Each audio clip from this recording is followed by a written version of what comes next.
नमस्कार बंधुरा सद्गुरु शरणम चैनल पक्ष थेके समस्त बंधुदेर स्वागत जानाई এই চ্যানেলে। আমাদের নতুন বছর পড়েছে সোমবার, মহাদেবের বার। তাই বাড়িতে অবশ্যই শিবের পুজো আপনারা করুন। যাদের বাড়িতে শিবলিঙ্গ আছে তারা অবশ্যই শিবের পুজো এই নিয়ম মেনে করুন। আপনার সংসারে সমস্ত রকমের বাধা বিপত্তি কেটে যাবে এবং আপনার সংসার সুখের শান্তির হয়ে উঠবে। জানুয়ারি মাসের বাকি যে সোমবারগুলো রয়েছে অবশ্যই সেই সোমবারে আপনারা এই নিয়মে শিবলিঙ্গের পুজো করুন। জানুয়ারি মাসে না পারলেও অবশ্যই ফেব্রুয়ারি মাসেও করবেন, তাতেও অনেক আপনাদের কাজ হবে। বাড়িতে শিব পুজোর নিয়ম। প্রতিদিন বাড়িতে শিব পুজো সরল পদ্ধতিতে কিভাবে করবেন আজ আমি আপনাদের সঙ্গে শেয়ার করব। বাড়িতে ভগবান শিবের নিত্য পুজো পদ্ধতি। চলুন জেনে নেওয়া যাক নিত্য শিব পুজো পদ্ধতি।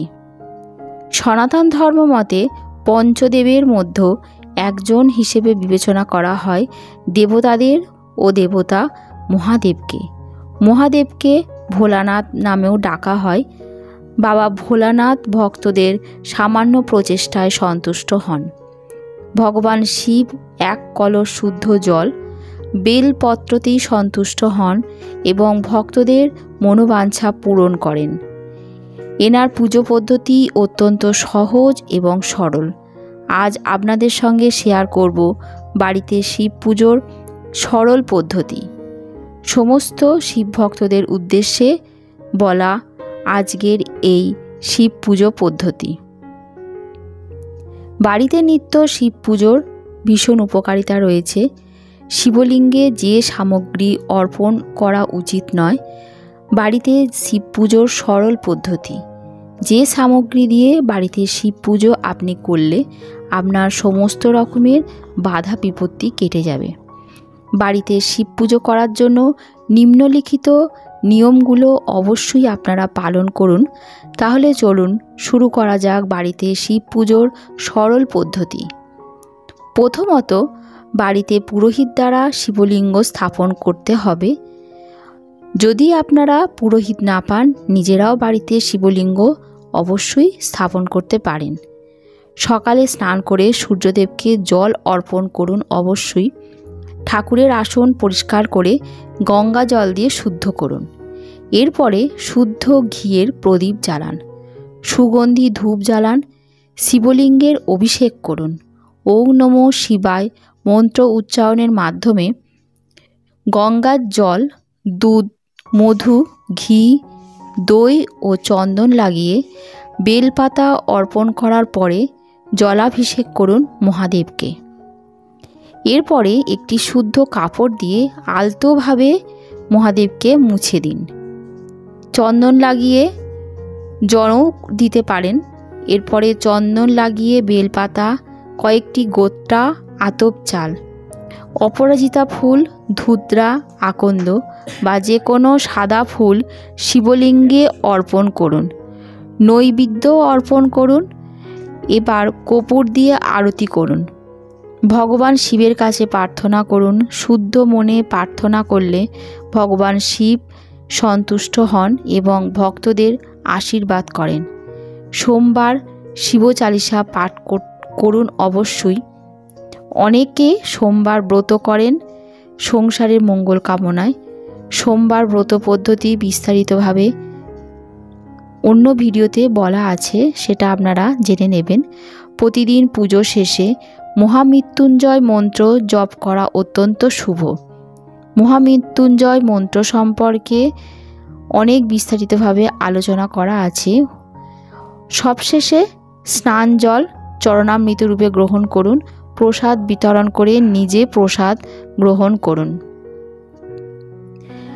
বাড়িতে সরল শিব পুজোর পদ্ধতি যেভাবে আপনি যে উপকরণগুলো নেবেন সেগুলো হলো কাঁচা দুধ, সাদা চন্দন, ঘি, দই, মধু, গঙ্গার জল, ত্রিফলকযুক্ত বেলপাতা, অপরাজিতা, ধুতরা, আকন্দ ফুল বা সাদা ফুল, ধূপ ধুনা, জনৌ, গোটা আতপ চাল, কর্পূর, নৈবেদ্য, তামার পাত্র, শিবলিঙ্গে অভিষেকের জন্য একটি ছোট কলস, শিবের মাথায় জল অর্পণ করার জন্য ছোট তামা বা পিতলের বাটি, শিবলিঙ্গে দুধ দই অর্পণের জন্য তামা বা পিতলের থালা, ফুল, বেলপাতা, গোটা আতপ চাল রাখার জন্য। দেবাদিদেব মহাদেবকে ভোলানাথ বলা হয়ে থাকে। ওনার দুয়ার থেকে কেউ খালি হাতে ফেরান না। ভোলানাথ ভক্তের দ্বারা অল্পতেই সন্তুষ্ট হন, তাই বাড়িতে এইভাবেই নিত্য শিব পূজা করলে অনেক উপকার মেলে। বাড়িতে নিত্য মহাদেবের পুজো করলে ঘর থেকে সমস্ত নেতিবাচক শক্তি বেরিয়ে যায়, সংসারে সুখ শান্তি বিরাজ করে, সংসার সুখ ঐশ্বর্যে পরিপূর্ণ হয়, সংসারে মঙ্গলের ব্রত রাখেন অনেকে এবং ব্রতকথা পাঠ করেন। বিধিবিধান অনুযায়ী বাড়িতে শিব পুজো করলে বাবা ভোলানাথের কৃপায় সুখ সমৃদ্ধি লাভ হয়। অবিবাহিত মেয়েরাও আদর্শ স্বামী পেতে 16 সোমবার ব্রত রাখেন। ভগবান শিবের উপাসনা করলে কার্যক্ষেত্রে বা বাড়িতে জীবনে অনেক বড় পরিবর্তনও অর্জন করা যায়। দম্পতি সন্তান লাভের আশীর্বাদ পেতেও শিবের পুজো করে থাকেন। যে জিনিসগুলো শিবলিঙ্গে অর্পণ করা উচিত নয় সেগুলো হলো তুলসী পাতা, সিন্দুর বা কুমকুম, নারকেলের জল, শঙ্খ দিয়ে জলাভিষেক। ভগবান শিব শঙ্খচূড় নামক এক রাক্ষসকে বধ করেছিলেন এবং তার হাড় থেকে একটি শঙ্খ তৈরি হয়েছিল। সেই কারণে ভগবান শিবকে শঙ্খ দিয়ে জলাভিষেক করা উচিত নয়। খণ্ডিত চাল মহাদেবকে দেওয়া উচিত নয়। শিবলিঙ্গে চাল অর্পণ করার সময় খেয়াল রাখতে হবে চালটি যেন অক্ষত থাকে, খণ্ডিত চাল যেন না হয়, গোটা চাল হতে হবে। ফোটানো দুধ শিবলিঙ্গে অর্পণ করা একদমই উচিত নয়। সবসময় শুধুমাত্র কাঁচা দুধ শিবলিঙ্গে অর্পণ করতে হবে। লোহার পাত্র শিবলিঙ্গে পুজোর জন্য নেবেন না। তিল, ভগবান শিবকে তিল অর্পণ করা উচিত নয়।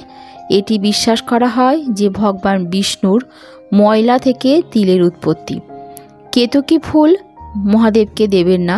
হলুদ, শিব পূজাতে একদমই হলুদ ব্যবহার করবেন না।